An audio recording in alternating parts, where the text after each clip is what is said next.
Hello, folks. Osak here, coming to you on April the 14th of 2024. Hope everybody's doing well. And just wanted to share something with you. Obviously, you're here because of the title of the video, more than likely. And so you already know that this video is about the SKS Carbine. Okay. And I've got a model here. This happens to be a Type 56, which is a Chinese military production model. And I'm not going to go into in depth about the history or the various types of SKSs, okay? Um, I'll just make a few comments on that. If you're here for that kind of information, I would highly recommend a channel called Triangle. It's the word Triangle 26. Okay, and that's referring to the markings. I don't know if you can see them on the receiver here, but see that right there, that triangle, that's got a stylized 26 inside of it, and that is in reference to the factory, basically, where this was put together. And that's his channel. He has a lot of excellent informational videos on the various types of SKSs. He'll even tell you the Russian name.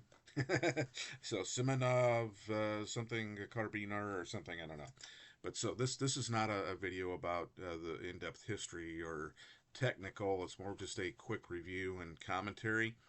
Um, I actually purchased this because I wanted it for collectors, primarily collectors reasons, if you will, and just because I had one of these previously and I wanted to get a new one, another one. So got this one to add back to my collection. And as you can see, it's a carbine and it's of a handy length. Okay, it's got a attached magazine that's integral, holds 10 rounds. Okay, it's got obviously it's a semi-automatic. And one of the things I like about the SKS is something I just demonstrated right there, is it has a bolt hold open. So on the last shot, after the last round has been expended, the follower comes up and locks the bolt into place. And of course, I'm showing you here that this is empty. So everything condition is safe. The just real general about it, you'll see that it's got a metal butt plate. It weighs about 8 pounds, which absorbs the recoil of the 7.62 by 39 round that it shoots. Okay, so this is a 30 caliber, kind of a intermediate round, as you can see here. Same round that the AK-47 variants or AKMs utilize in chamber. And this, of course, came into being in the early 40s. I think it's M43 was their designation in the Soviet Union. They're the ones responsible for designing this. And this is the same bullet diameter. It's a little more than 308. It's 0.310 or 0.311. Right, and that range is more like the same diameter as the 303 British. Okay, that shares that diameter. So basically, again, it's a semi-automatic. You can see here it's got a safety. So that's safety on, and when safety's off, it comes down here and kind of follows the contours of the trigger guard. This is a trigger blocking safety. Okay. And I already talked about the magazine. It's a semi-automatic. And of course, the bolt reciprocates back and forth as you shoot it. It's got iron sights that are regulated out to, on this one, out to 1,000 yards. That's optimistic. Really, or I shouldn't say yards, it's meters, 1,000 meters. But really, 300 meters is probably the outside useful range for this, which is plenty. That's not that you can't hit things or do damage at 600 meters, or 500 or 600 meters, but it's just better, better as far as actually hitting what you're shooting at out to about 300 meters. Okay. As you can see here, as you move forward, there's a gas tube, and that's the short stroke piston system that is utilized. So when the round is fired, it goes down the barrel, and as it passes the port in the barrel right here, some of the gas under pressure is bled off, pushing the piston back. And then there's a second smaller piston in here that pushes your bolt back and cycles the action. Okay, so it's kind of neat. And you can see the cleaning rod is on there. It's got the front sight, as you can see, is a pin. All right. These have chrome-lined barrels, all but the Yugoslavian, as far as I understand, all of them but the Yugoslavian. That's not a total, not all, total all. I think some of the early Russian ones and the early, maybe some of the Chinese too, didn't have chrome lined, or maybe all the Chinese did. I'm not sure. Again, this is not a history and technical discussion. It's more just a general rundown. And it also has this cool bayonet that's attached, and you pull down on this. It's under spring tension, and then it folds out. And then if you slap it really hard, it'll slip right up over there. But I like to just ease it on there, be a little easier on it, and it gives you this cruciform because it's got three edges, three like blades, if you will, type of a spike bayonet. I wouldn't want to get stuck with that. And so it's kind of a cool piece of history. And of course, you pull that back out and back down, it'll recess back into the stock here. And I found a sling for it, correct sling. I like the ones, excuse me, that have the springs on them, that connect it. And so anyway, so this is a Chinese version, of course. It's a Type 56. If you want to know more, there's reference materials. Like I said, Triangle 26 is a great place to watch, and you'll learn all kinds of things about the SKS there. But you can also buy like online on Amazon or one of the gun broker or one of the wholesalers. They have these things for sale, which are the manuals. And there's some good information here. Not all of it's totally correct from what I can see. It comes from the Department of the Army, U.S. Army, October 1969. So at that point in time, they probably didn't have all the details, and they did the best they could. But it does give you some good information in basic operation if you want to see that. Okay, so yeah, so I like it. One of the other aspects of it that's really cool is, let's say you're shooting and that last round is ejected, and the bolt hole is open, and you want to reload. Okay. Cool thing about the SKS is that it reloads with these stripper clips, and these hold 10 rounds to match the magazine, duh, right? And so the way to do that is you just slip this down into that notch on the top of the bolt, and just push them down in. They go right on in if you have a good stripper clip. And then that now you're in, and then when you pull the stripper clip out, you just simply pull back on the bolt, and it'll chamber the first round, and now you're ready to go. Okay, pretty cool. Yeah, disassembly I'm not going to do. It's very simple though. You start by removing the dust cover off the top by flipping this lever up. Okay, and then that allows this to come off, and then you'll see the recoil spring and everything for the bolt, and it all slides and comes out very easily for cleaning. And then you can go ahead and go the next step, which is to move this lever up in its first position, and then remove the gas tube and the gas piston out of this portion. And then if you put your hand and finger in front of there and move it up a little bit higher, the secondary piston, or whatever you call it, the tappet, which is under spring pressure, will then be removable, and you can clean that off if you want. Okay, and of course that also lets you clean it from the back with a long cleaning rod, which is the preferable way to clean. So anyway, it's really cool, and the stripper clips are available. That is really it's a good idea to have a number of these. And these the ones that I like the best are some old Russian ones I had.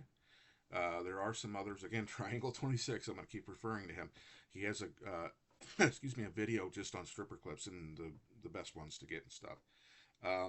But I have found these Chinese ones made by NC Star, which I wouldn't recommend all of their stuff, but they seem to make an adequate stripper clip. And this is a package of 20, and I think it's like 20 bucks for these. So they're about $1 a piece. And again, you can go on Gunbroker or Amazon, and you can find these all over. Okay, but I would get a couple packages of these if you want to have this for possible social use. And that's the other thing. This is a very viable gun for self-defense or militia use, if you want to look at it that way. Nothing wrong with this. It has a number of advantages. For example, uh, if you want to be able to tote ammo for it, they have very inexpensive Chinese military, and I think they probably made these for aftermarket as well later on. But this is an older military chest rig, and so it's got the straps. You just put this over your head, and then it goes around your body, and you can tie it in the back. So very basic, and it's adjustable, you know. And this holds the stripper clips in these pouches. So it's on your chest like that, and you got your stripper clips in the pockets, and so you can easily access those. And it holds two of these stripper clips per pocket, and it's got 10 pockets, so 200 rounds this will carry. And these are so inexpensive, and as well as the stripper clips, that you could get two of these things and just one low and then another one high, and you'd have 400 rounds if you wanted to have it on your chest. I would probably carry the second one in a backpack or something if you were, needing to do that. So basically, it's a great it's a great little carbine. It's fun to shoot. It's soft on your shoulder. They also have a short length of pull, so that people of shorter statures or kids and ladies find that they're very easy to shoot. And but even for an average size or even larger person, they're not it's not something you can't deal with. Okay, and it's really easy to solve that if you are taller. Just get a slip on or a lace on butt pad, and it'll increase the length of pull, an inch or two, depending on which one you get. And so that solves that problem for you.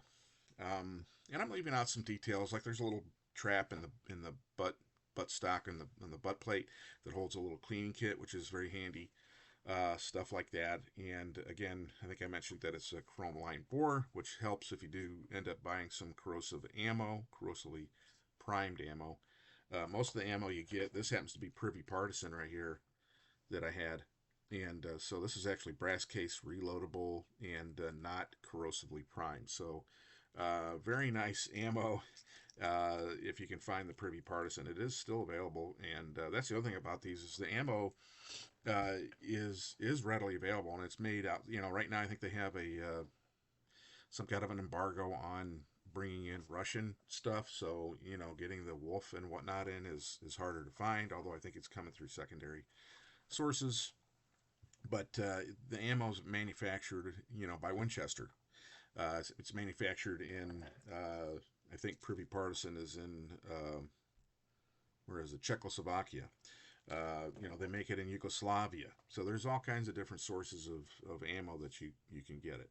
And many, many, many, many, because there's millions and millions of these SKSs that were distributed all over the world. And China probably, I think, made the most out of any. It started in Russia. The Russians gave it to the Chinese. The Chinese manufactured it, and it's been manufactured by Romania and by East Germany and by Yugoslavia and Albania and a few in North Korea.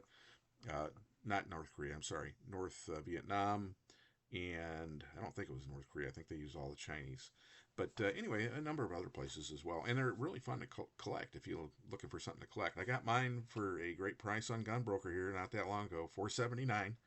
Believe it or not, most of them are going for $600 on up on Gunbroker. Usually not the best place to shop for price wise, but I just found one. It was all full of cosmoline, and so I had to completely disassemble it and clean it. There's vids out there on that, how to do that too.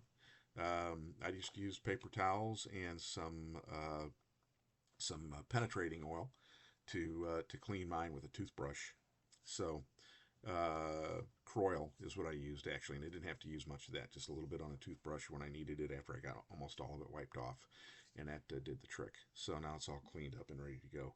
Anyway, I really like it. I wanted to share that with you. Again, the stuff that goes with it, like the slings. If you need a bayonet, if you find one that doesn't have a bayonet, you can find the bayonets for under $50 or less. Again, on the same places that you would find the chest rigs and the stripper clips and all that. There's a lot of stuff for SKSs. There are millions of these in the United States, and in areas where you can't have maybe an AK-47 or an AR-15, God help you. A lot of times the SKS is still illegal. a legal option for you. Okay. So anyway, thanks again for watching. I appreciate your viewership, and again, as always, please give me a thumbs up if you like the vid, share it out there, and subscribe if you want to be notified when new ones are coming out. Okay, thanks.